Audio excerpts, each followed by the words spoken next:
You said something about the needs of the child. What is your experience? Were the needs of the couple more important than the needs of the child? How would you how would you see it from the perspective?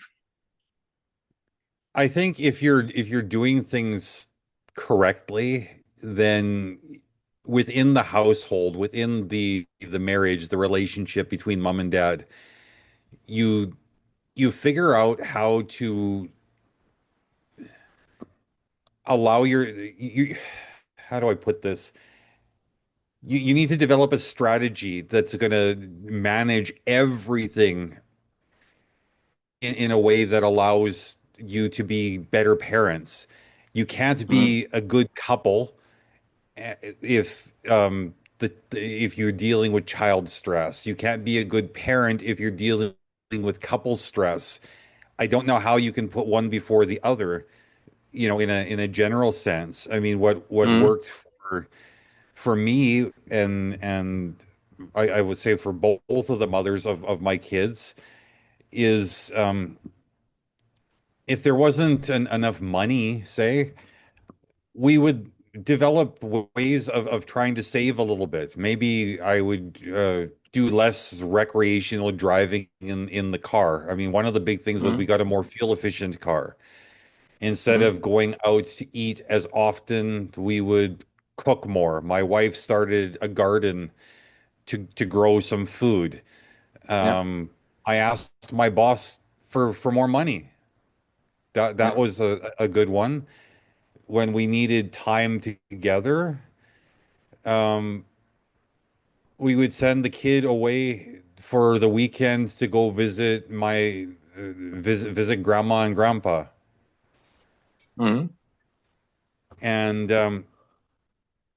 because we were feeling good, we were feeling refreshed as a couple, then when the kid needed things, it wasn't such a big deal. mm. And I want also, to write as far something as, now. managing the kid, I mean, a lot of people too, they say, well, I've got all this extra work because of kids. And one of the simplest things we did is like even a very small child is capable of picking up his toys and putting them back in the toy box.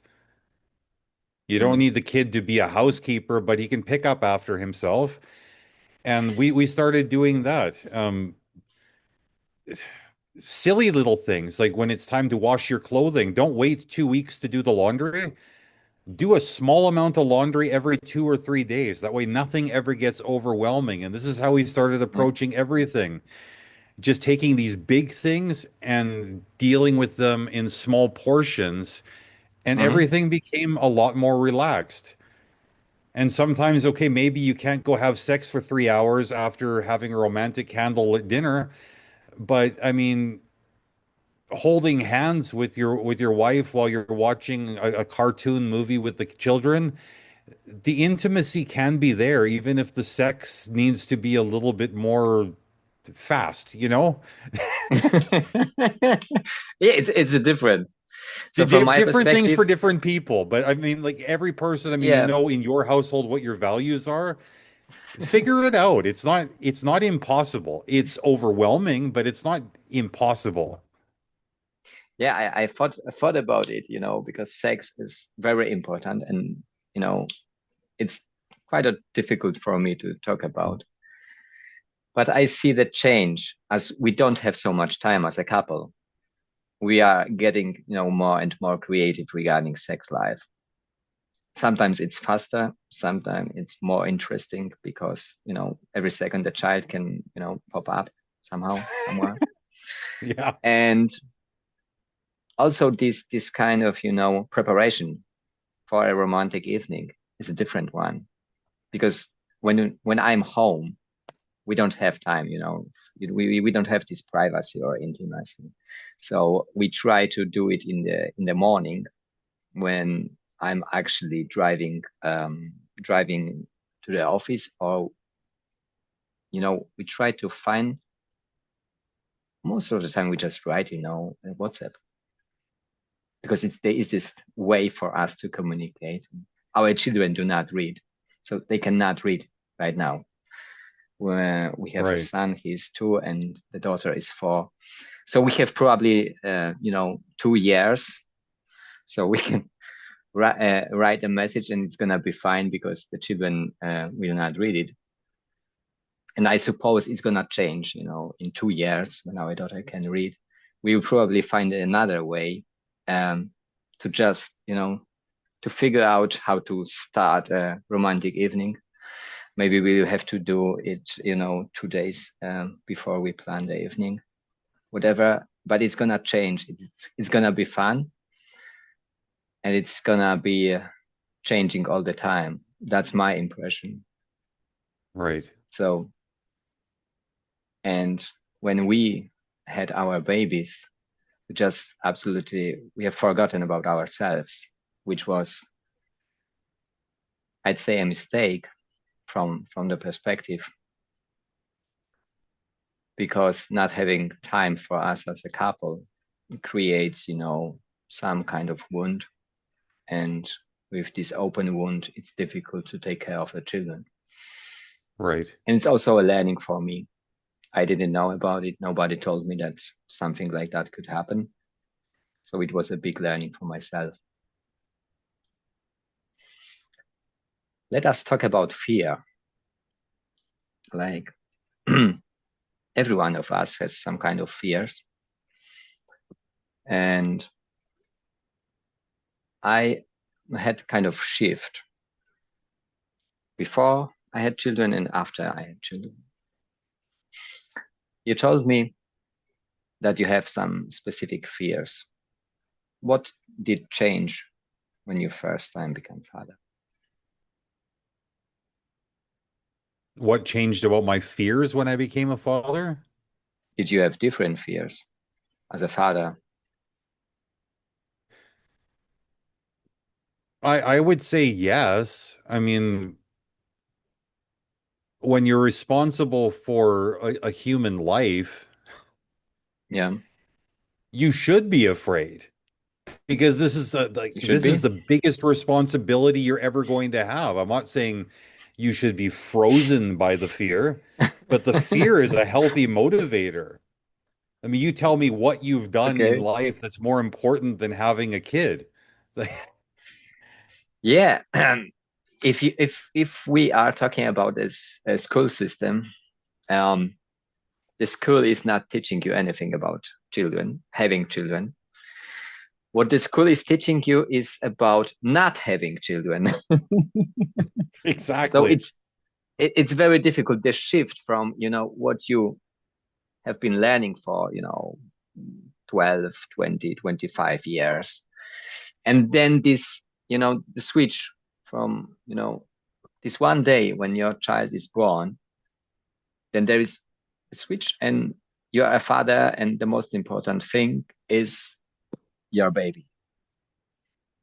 No, because I mean, Difficult. like, at the end of the day, like I wouldn't say maybe fear isn't the best word, but it's more concern because my Yeah. my concern was always that my my favorite way of saying it is like I always wanted my kids to be happy and healthy and well adjusted, but ultimately Well it adjusted.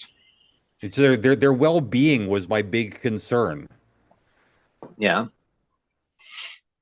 It's interesting. The wording is so interesting. Well adjusted. I actually thought it's not good when the kids are adjusted. We have Maybe it's different just a point. difference in cultural terms. But Yeah. Yeah, maybe. what I mean by well-adjusted is that they are equipped to navigate their emotions and their environment, and that Yeah. they feel not maybe happy all the time, but that they feel just generally okay. They're Yeah. Yeah. confident that they can deal with the things that life brings to them. Yeah. I know, understand what you mean. We were talking about sleep deprivation. And I have that understanding that when you cannot find sleep, your cognitive part of the brain is going to shut down for the reason of saving energy. Yeah. Would you say it's, it's a good theory, or you have a different one? No, I think being deprived of sleep and the cognitive breakdown is very real. I remember the first time I was surprised by this because I don't know how it is in Germany, but in Canada, a young Yeah. man, a single man, he goes out, he parties, he drinks all night, and then maybe gets 30 minutes sleep and goes to work the next day and everything's fine. Yeah, When till you're you a are parent, 30. when you become a parent, being tired is a whole new thing because it's not just Yeah. once in a while you'd make a stupid decision to not sleep. When you got a baby, Yeah. especially when they're the first few months when they wake up and they're screaming in the night, they want either mother's breast or they want a bottle. My kids, they wanted bottle. So the Yeah. bad thing for me was that it was not only my wife's job to get up and deal with the kid in the night. Yeah. We took turns. And I remember there was one night when my first son was maybe 2 months old or so. He needed his bottle and just he wouldn't drink it. I was putting it near his mouth and he kept on Yeah. turning his head. And I can tell you that the thoughts I was having in that moment, they were not the thoughts of a loving father. Yeah. I I was just understand. Yeah. I was sitting there, I was holding the bottle, I'm staring at the kid, and I just angry tears were coming down my face. And I Yeah. went and woke up my wife. I said, I can't do this. I hate this thing. Yeah. Yeah. And your wife was, She realized that maybe this would be better for her to take over in that moment because I needed the sleep more than she did. yeah. Yeah. It's kind of But a difficult I did situation. learn like through becoming a father how important it is to get a nap whenever possible. Yeah. It started even at work, maybe just 15 minutes, close my eyes in the car because I know at the end of the day I need to go home Yeah. and I'm not going to be sleeping in my bed tonight. I'm just going to sleep 15 minutes here, 20 minutes there, you know. Yeah. And there is gonna be a back pain, Yeah. after the night sleeping somewhere somehow. Yeah. Well, and sometimes too, you sleep with the baby on you. You learn these tricks. But Yeah. Yeah. I'm still not sure if that's a safe trick. oh, it's definitely Bec- not safe or smart. no. Yeah. So we are learning, wrong tricks, dangerous tricks, which is kind of, yeah, not so wise, I'd say. Yeah, I And didn't I was say not every all really, not all of my insight is good insight. That's why I said at the beginning, even if you disagree with me, that's good. Think for yourself. Don't trust us blindly. yeah, please, all of you, think for yourself, please do it. So I was not really informed about, everything. Um, and we didn't use the bottle at the beginning. So my wife was waking up um, most of the time, and she still needed some support. And I didn't know because I didn't know, I didn't have children, so I didn't have, cousins or, some kind of contact to babies. I didn't know that when you are busy with breastfeeding, you cannot even get up and, find a glass of water for yourself. And somebody told me, hey, if your wife is busy with breastfeeding, just get some water. And it was a very good idea. Get some water. Maybe she needs something more. Maybe she needs a pillow or whatever. Just ask her. And it was really helpful for my wife. And she was very thankful for, a piece of advice. And somehow the whole preparation, we had, 9 months to prepare for everything. And yes, we were preparing. We were searching for a car seat, a bed for a baby, and maybe we wanted to paint the room in a different color. So there was so much time preparing for everything. And the most important thing about, taking care of my wife after the pregnancy, I didn't learn anything about it. So it's a new learning for everyone listening. Take care of your wife. It's a very important person. You said you want to have your children adopted. And you also told me that you wanted to create an ideal environment for your children. What do you mean by that? This is what was a big struggle for me because when you're dealing with your own memories of a difficult childhood, it's very tempting to say, I'm going to be different from my parents and I'm going to create the environment that I wanted when I was a kid. Yeah, And I started off thinking this way too, but then I realized that I wasn't creating an environment that was suitable for them as yeah, children. I was creating an environment that was suitable for me as the child, and that didn't work. And I realized that I can't guess to determine what kind of environment my kids need. And like, I'm not talking about babies, I'm talking about when they can interact, when they can talk. yeah.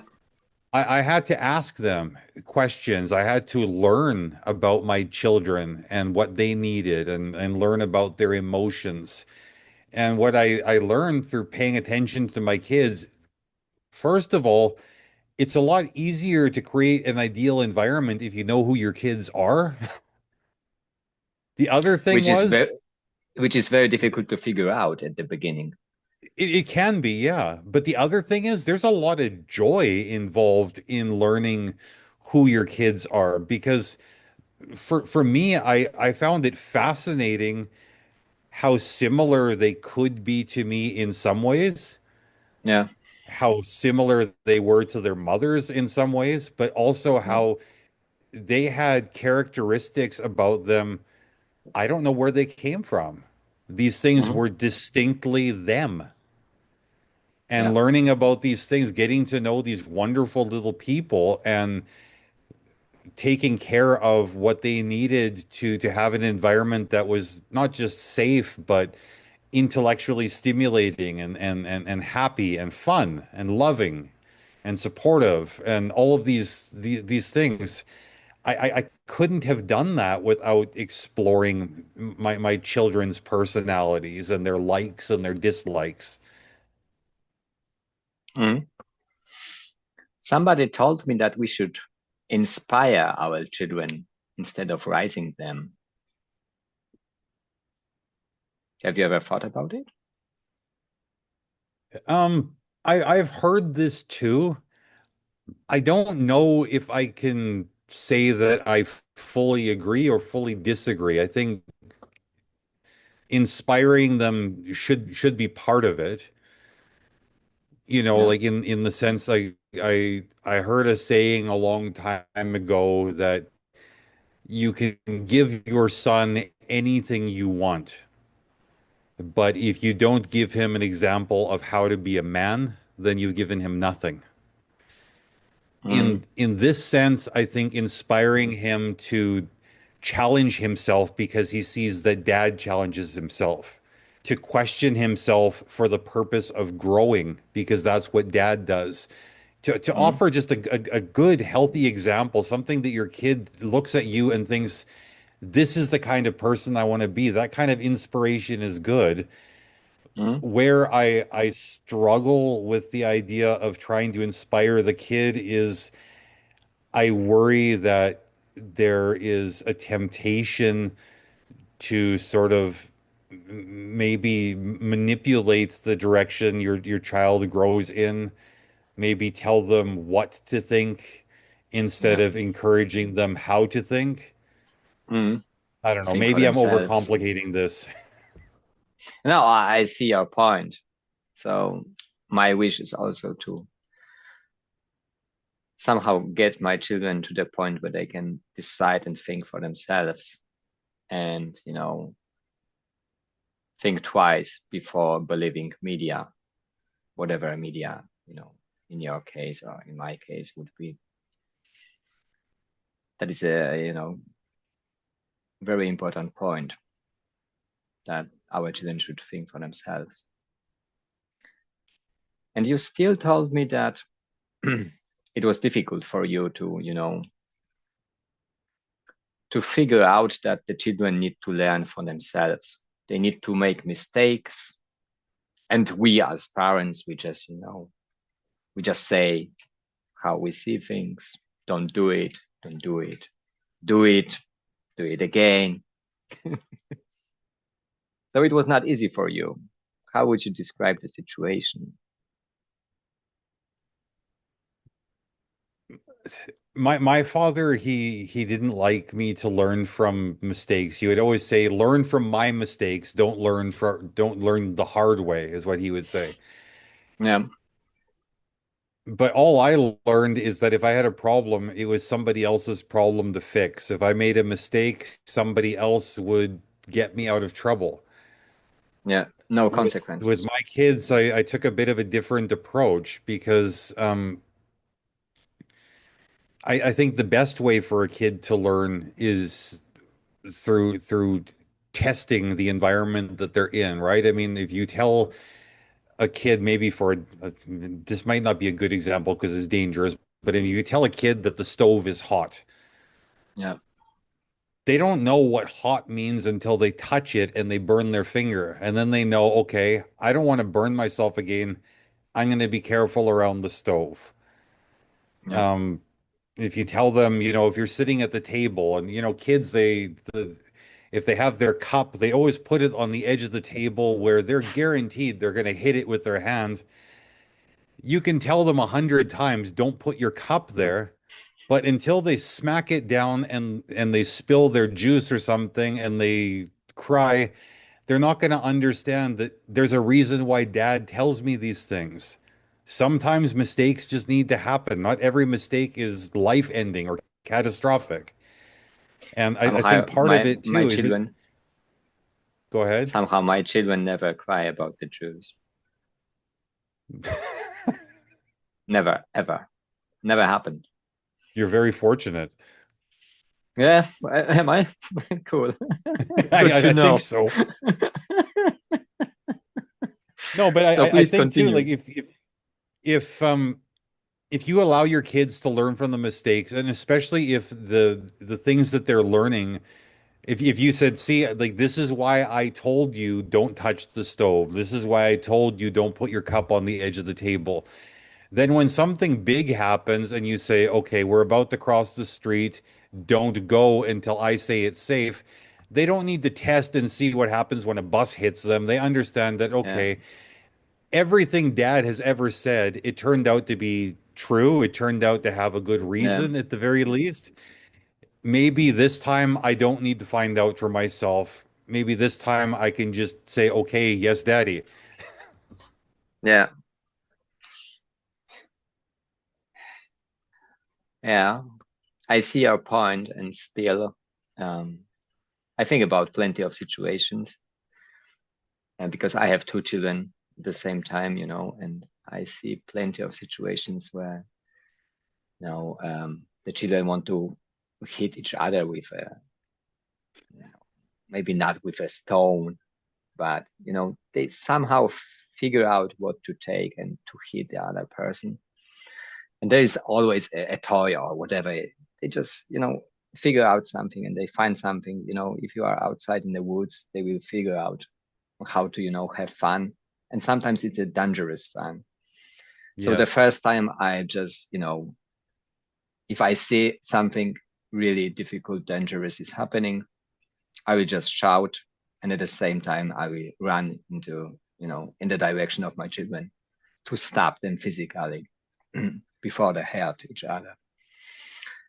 And also that one, I had to learn it. I had to learn. My son is 2. He doesn't know what it means that something is painful. It hurts. He doesn't know it. I can tell him it's painful. There is no meaning for him. He's 2 years old. He doesn't know what I mean. So I have to get up and, get the things or protect both of my children. My daughter is 2 years older. She understands something, is hurting. She knows what it means. My son doesn't. So I have to most of the time, protect my daughter so she doesn't get hurt. And I had to learn immediately to stand up, go and interrupt the situation. And it was a long process for myself to understand my son is 2 years old. He does not understand what I'm talking about. So this talking, it has boundaries, and it's not, you have not, on the other side, it's not an adult. They don't have any experience with 2 years. There is like no empty space, and whatever Yes. comes, they're just gonna, try it and figure it out. And it's also, they're just trying everything. So if it didn't hurt with a spoon, it's gonna maybe, hurt with a fork or a knife or whatever. And it's not about hurting, it's about testing.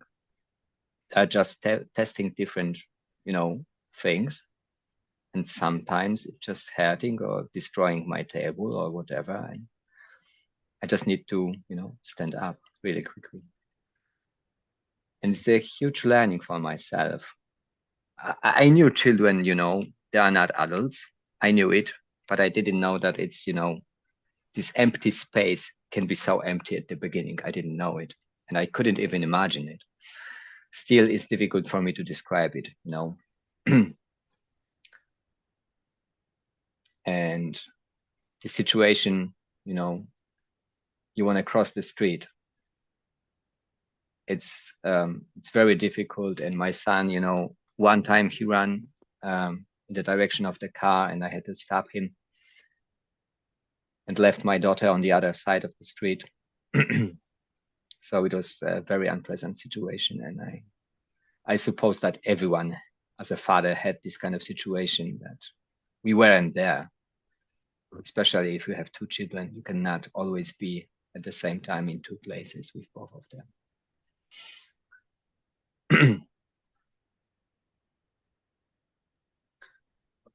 How would you say, or what would you say was the biggest mistake regarding, the protection of your children? Was there a particular situation you would say, oh, it was not so clever to do it, or to neglect it, or to forget it, or just not to think about it? Sometimes there are things happening because we have never thought about it. This is one area where I think I was fortunate because both of my sisters had kids before I did. Yeah, So I got to practice by being an uncle, by being a babysitter yeah, sometimes before I had my own kids. So I had already learned that you need to let kids test their environment, yes, but if it's a serious safety concern, yeah, as the adult who's responsible for the safety of the child, you cannot let certain experiments happen. You know, if the kid wants to know what yeah, happens if I uh, put a knife in the dog's face or something like that. No, yeah, I have to stop you. yeah, Um, Sometimes you find a big voice, you know.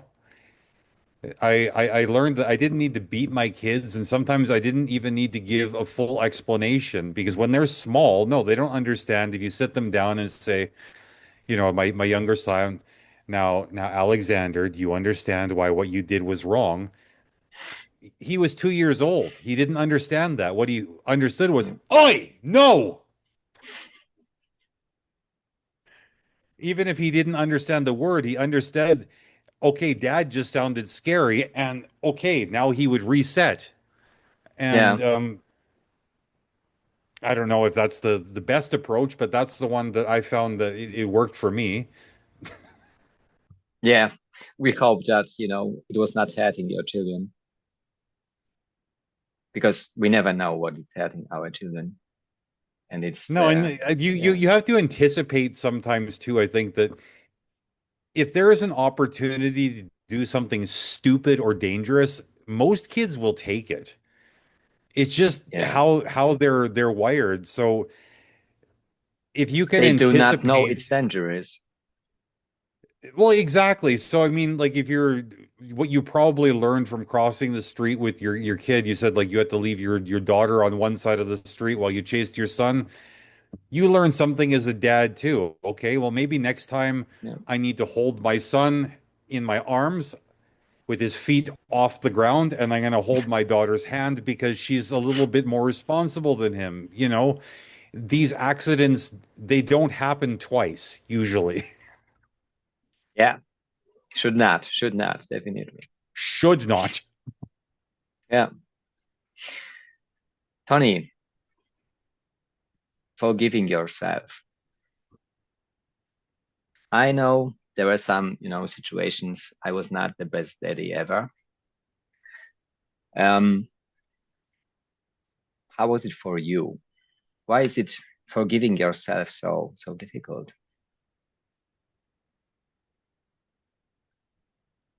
Um, I know what it's like to be hurt. And I know what it's like when somebody apologizes because they hurt me. That doesn't fix the trauma that I experience. It doesn't heal the emotional scars.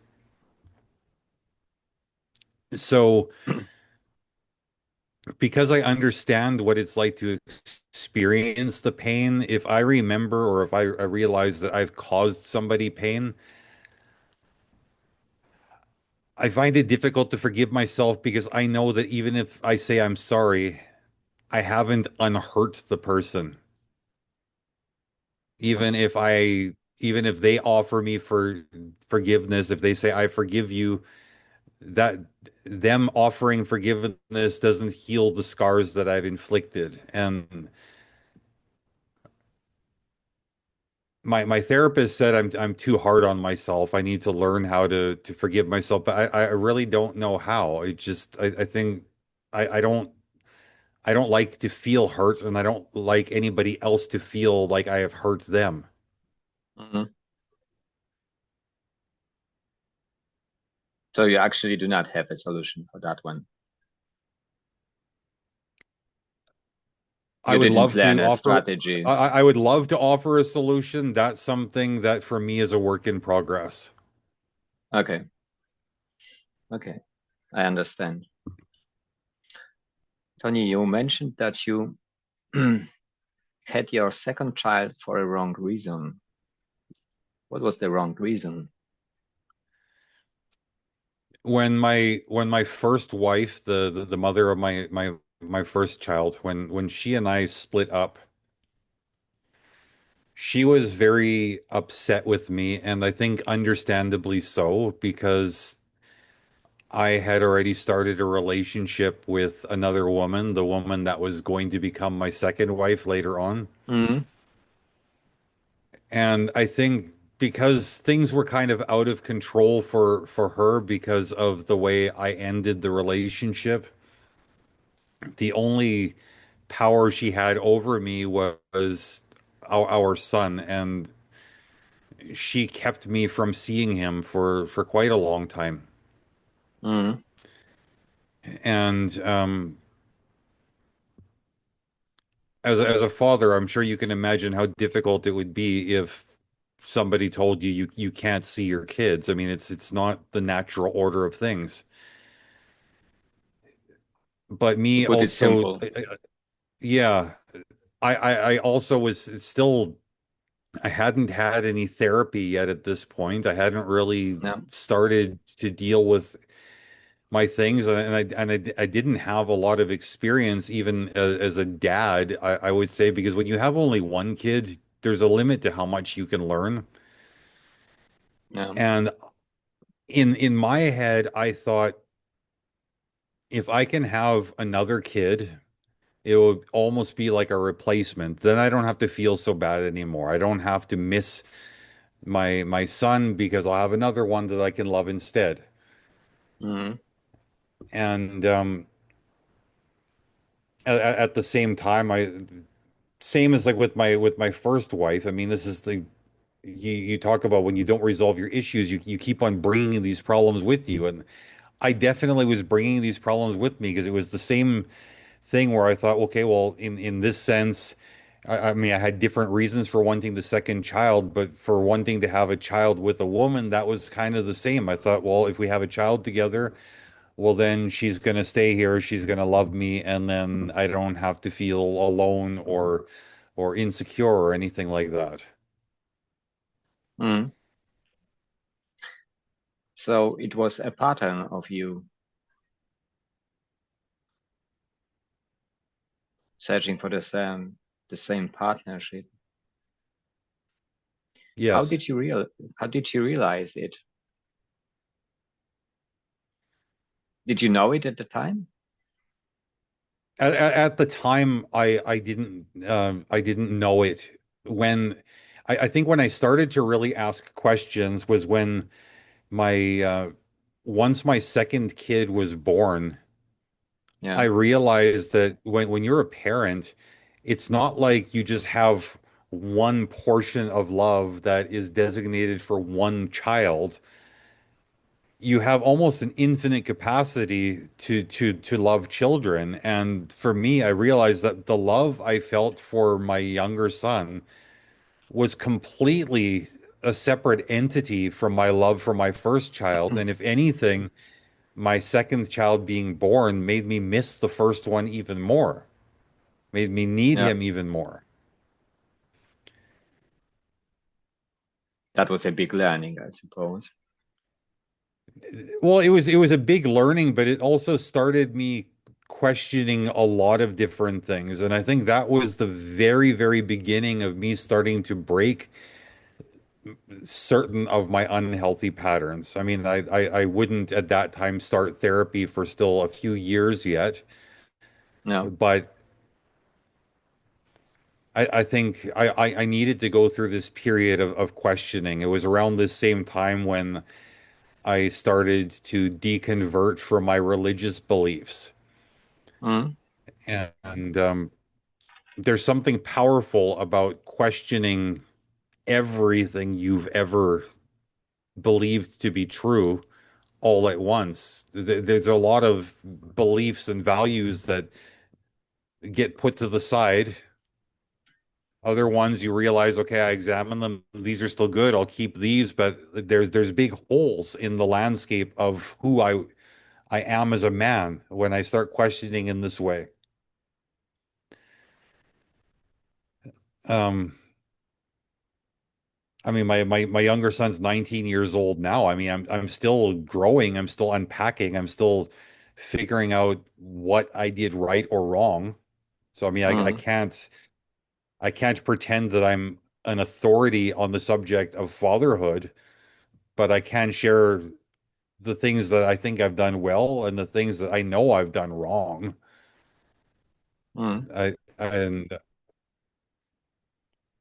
sorry, this is a deeply emotional subject, so if I'm getting off topic, then please forgive me.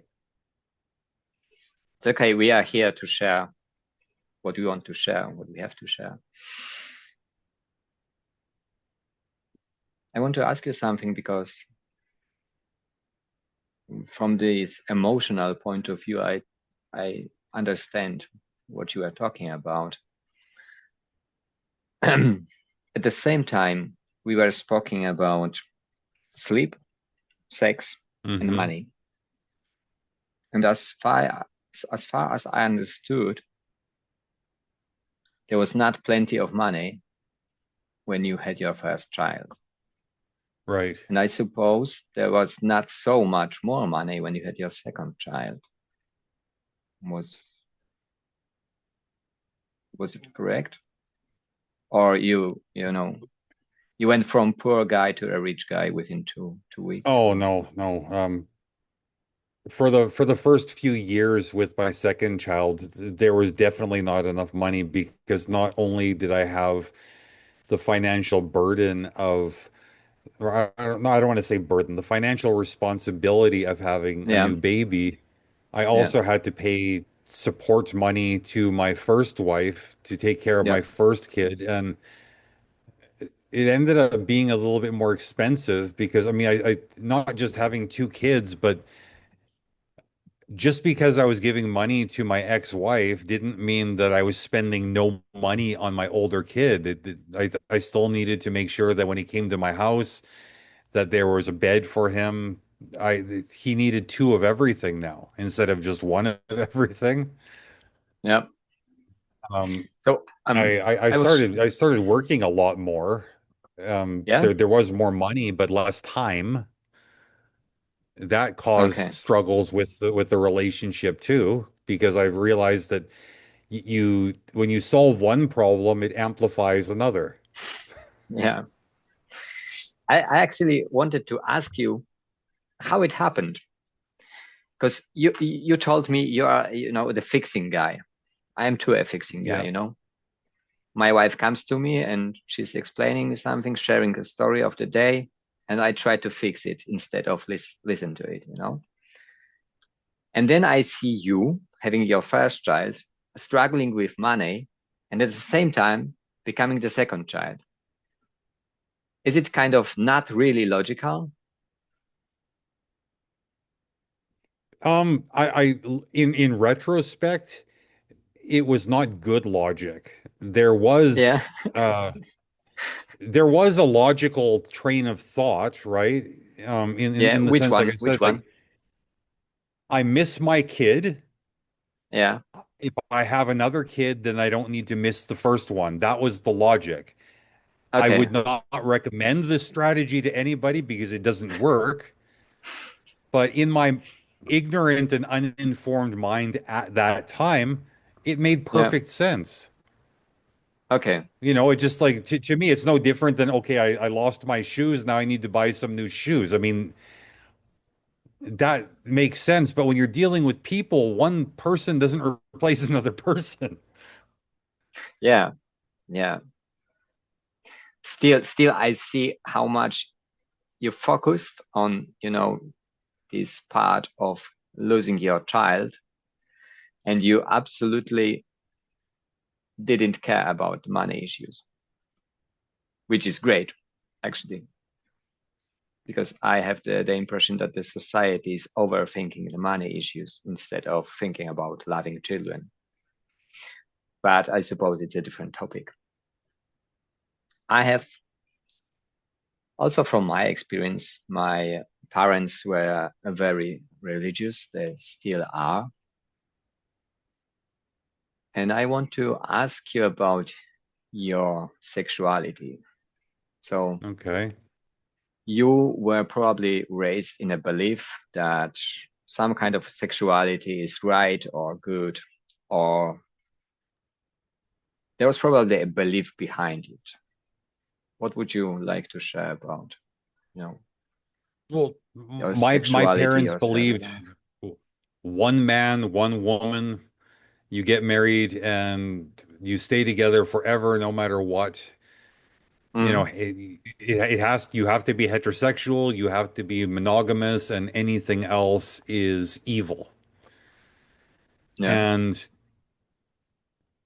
I when I was a young person, I won't say when I was a child, when I was a teenager for sure, I started having more thoughts and impulses about sexuality that I didn't really understand at the time. It took me probably until I was almost 40 years old before I became actually comfortable with how I'm wired. But I mean, I grew up and discovered that I was bisexual, polyamorous. Um, Mm, this obviously was never going to work in the environment I was raised in. Caused a lot of yeah. confusion because I looked at myself, I thought there's something wrong with me. Why do I feel these things? Why can't I be satisfied with one person? Yeah. Um, it's also, like I was a very like a big kid, overweight when I was in my early teenage years. And, my parents, they made fun of me for being fat. My father even told me one time, if you get any fatter, I'm not buying you new pants. I'm going to put you in a dress and you can go to school wearing that because then you will have room to grow. Mm, And because of all these beliefs I was raised with, like I still, when it comes to like physical intimacy, sex, I still, I have to fight with panic attacks because the things that I enjoy, the things that I'm inclined towards, there's that little part of my mind that still tells me this is evil, even though the idea of evil Mm. is not one that I consciously accept anymore. Yeah. But I mean, I'm fortunate that my current wife, I mean, she's also bisexual, she's also polyamorous, so and she also was raised in a very strict religious environment, so we can talk about these insecurities, we can support each other, we can explore together, even though we don't always feel um, secure in our own selves. Hmm. How would you say that one, that insecurity influenced, impacted your life?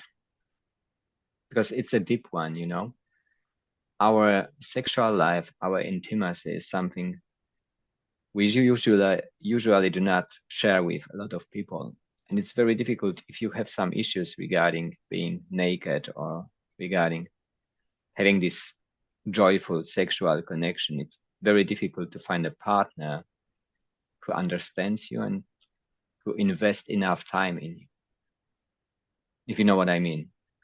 If Yeah. you understand what I mean. No, I understand. I mean, it's taught me to be a little bit more accepting of other people because I realize if I have these secret struggles, I have these things that maybe I can't accept about myself. I know how much frustration can come out of that, how much self-doubt. And when somebody doesn't like themselves, quite Yeah, often they're not nice to the people around them. So if I interact with somebody and they're not being very nice to me, my first thought is, you know what? There's a story. They didn't wake up one day and decide to be awful. yeah, They probably woke up this morning. It was a day like any other day. Something happened. Maybe something in their nervous system took over and now they're not being very nice. If I can show a bit of kindness and understanding, then maybe that will allow them some space to discover, like I'm taking the space to discover. As far as how it's affected my parenting world, I'm very conscious of the fact that I don't understand everything about my kids. mm, And I don't make assumptions about them. Like um when one of my kids came out and said that they were not straight. mm, I said, well, I don't really understand what you want me to do with this information. It's like I'm not judging you. It's just I feel like a failure because you think that this is the sort of thing that would matter to me. The only thing that matters to me is, are you happy? And if you're with a partner, I don't care about their gender, their orientation. I only care, are they treating my kid well? And my kid was so I, surprised by this reaction. I was saying, well, Dad, well, why doesn't this bother you? And I said, because I'm wired differently than what I was taught was normal too. I understand. yeah, And we were able to have a good conversation, which turned into, I mean, now that both of the kids are adults, so we've had a lot of yeah, conversations about adult relationships and sexuality and whatnot. Like when one of my kids lost his virginity, yeah, I was the first phone call. He said, Dad, guess what just happened? And he didn't go through all the creepy details. I didn't want to know anyways, but I said, like, how do you feel? yeah, And we had an honest conversation. It was more about the emotions of everything and how he felt like he had achieved a milestone. I thought, what a wonderful thing to be able to speak openly about something like this, because you had said a couple of times you struggle to be open when talking about sex and sexuality. My natural default is to say nothing yeah, because I was raised where sex was something that is private, it's between mom and dad. Nobody asks about it, nobody thinks about yeah, it. I've had to learn how to get comfortable. And even now talking about it, I mean, I might sound like I'm very comfortable talking about this. I hate talking about it. I would rather just keep it all secret. But somebody out there is listening and they're struggling with certain thoughts that they don't maybe know how to put into words. So for that person, I'm going to find the words. I can get past my discomfort. Maybe they can't yet. Yeah, So you and I being open, you expressing that you're talking even though you're awkward, I think that maybe will give permission to somebody else to say, you know what, my sexuality doesn't have to be a secret. Maybe I can tell my wife what I like or what I don't like. Maybe yeah, my sex life improves because I could be more honest. yeah, yeah. I can only encourage people to share, especially with your partner. Whatever you have in mind, just share it and talk to your partner. I was actually smiling because the way you told the story was kind of surprising and funny at the same time. And yeah, the listeners can just comment on that one. Um, I think the way you told the story was very funny. Regarding my experience, probably that's why it was funny for me. Um, talking about sex is always fun if you achieve a level that you can share your stories. And I can only encourage people to find a way to share. And I understand that it's difficult. Maybe do not share everything at once. That's Maybe, great advice. yeah, maybe, small steps for the beginning. And then let us go to a deeper level of fatherhood. I want to ask you, what is your theory behind seeking pleasure and getting pleasure in life, satisfaction in life? Well, it's this is a it's question that most people ask, and I think that's very personal. I think every person's going to have maybe a different version of the answer, but I would think that if we're going to take the personal details away from the equation, just like in the most general possible sense, I believe that most, maybe all of us, we want to be healthy, we want to be happy, we want to be well adjusted. We want our loved ones to be healthy and happy and well adjusted. And we, I think we've all got different ideas of how to achieve that, but the goals are generally the same. I was actually referring, so in my mind, I was referring to my past experience, which was that at the beginning of my fatherhood journey, I was not able to get this satisfaction, from being a father, present and loving father.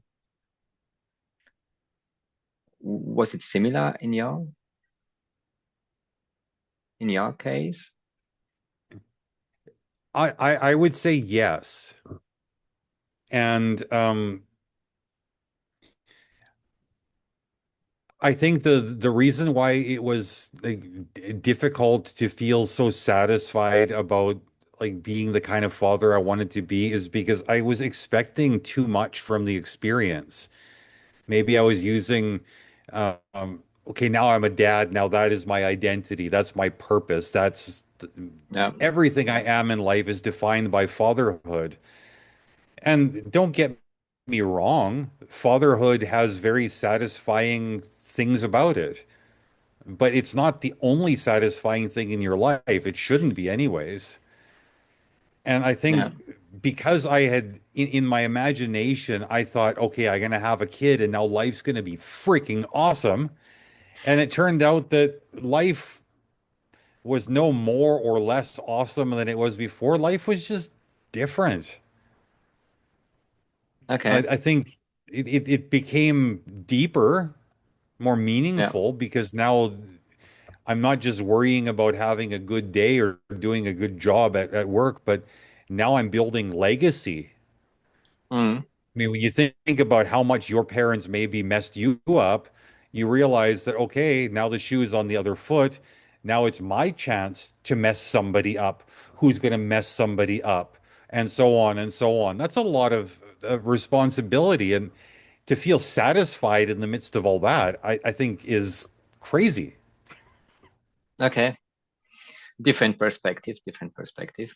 Yeah. I actually was always thinking about what kind of, wonderful, beautiful moments I can share with my children. So when they one day are parents, they can share same or similar situations, memories, events, birthdays with their children. And somehow your thoughts went in a different direction, which is okay. No, And but I mean it's the stuff also you're showing. talking about, I'm glad you pulled things back to the positive because Yeah, some of the best moments I had with my younger son, I loved professional wrestling when I was a young kid. yeah, And when my kid started liking the same thing, for the first time in many years, I started watching wrestling with him, and it reminded me that my time with my dad wasn't all bad too. Because I mean, yeah, he was like kind of mean sometimes, not emotionally yeah, supportive.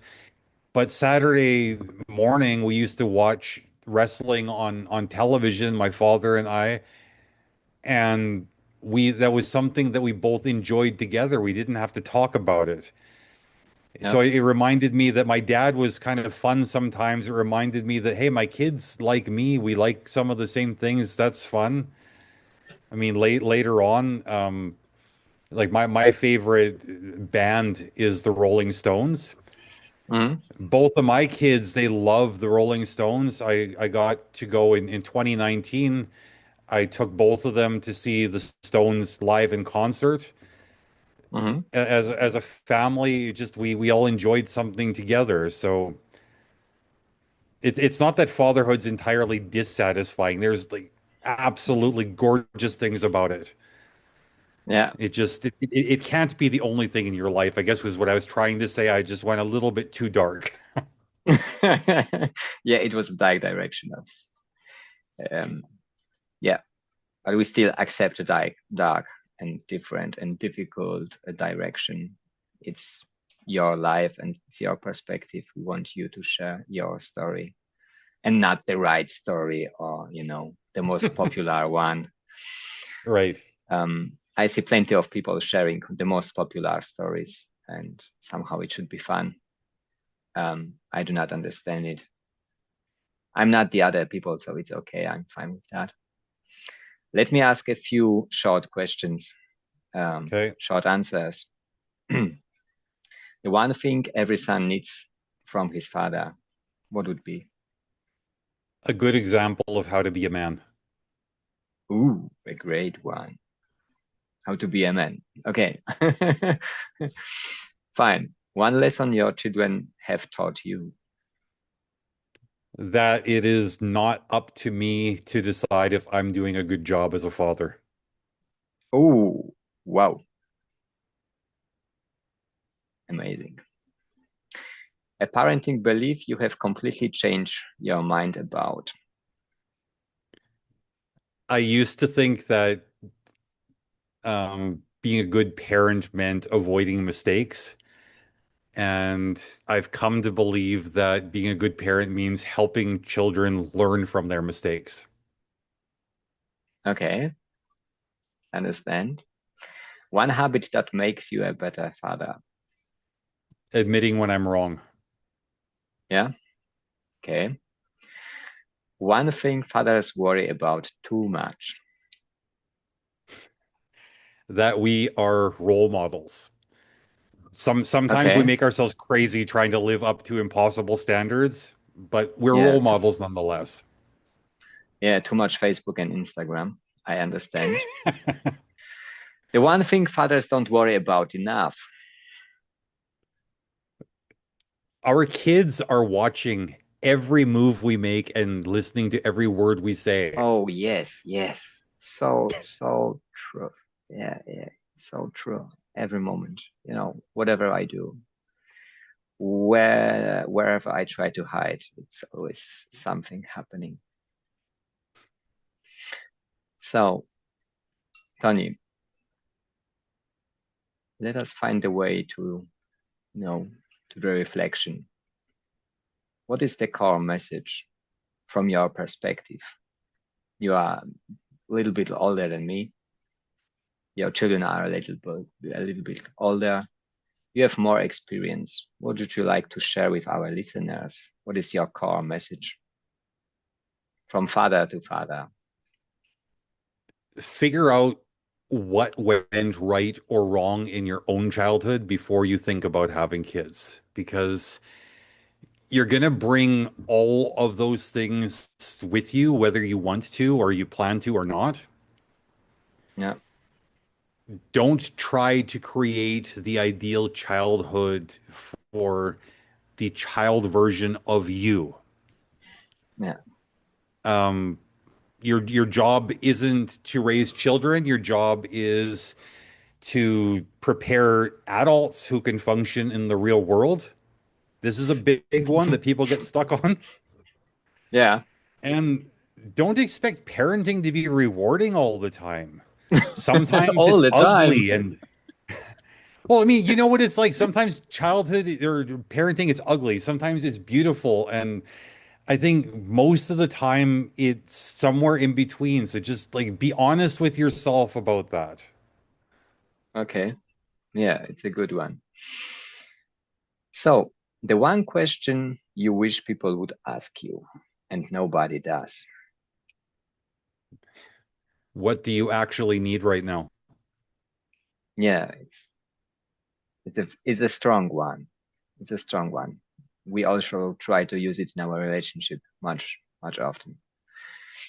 So, what do you actually need right now? I need to be surrounded by people who are going to support me with the same amount of dedication that I support them with.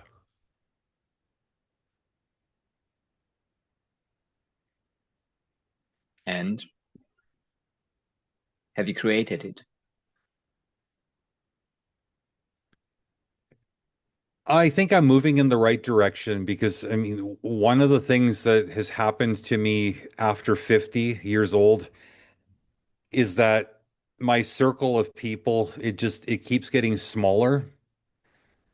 Mhm. But the Because people, it just because I lose patience for people that don't bring value into my life. So these low okay, value people, I just kind of let them drift go away. And drift the away. people Yes, that are left, these are people that do contribute value to my life, and hopefully I contribute value to theirs. you need to be self-confident, Yeah. self-assured about letting people go. That's what we wish to everyone there, all the listeners, to be confident and to see some people are not good for us. Well, I mean, Tony, maybe it's a thank you. topic for a different time, but I mean, one of the things I had to ask myself was when allowing a relationship to end, my internal defense immediately was, well, this guy's been my friend for over 20 years. And Yeah. I realized that no, he hasn't been my friend for over 20 years. He was my friend 20 years ago, and I've been hanging on to him since then for bad reasons. There's Whoa. probably a lot of that in our lives. Yeah, probably. And it's very difficult to see it, but it's a new idea. Yeah. I will think about it tomorrow. Tony, thank you so much for sharing, for being here for us, for our listeners.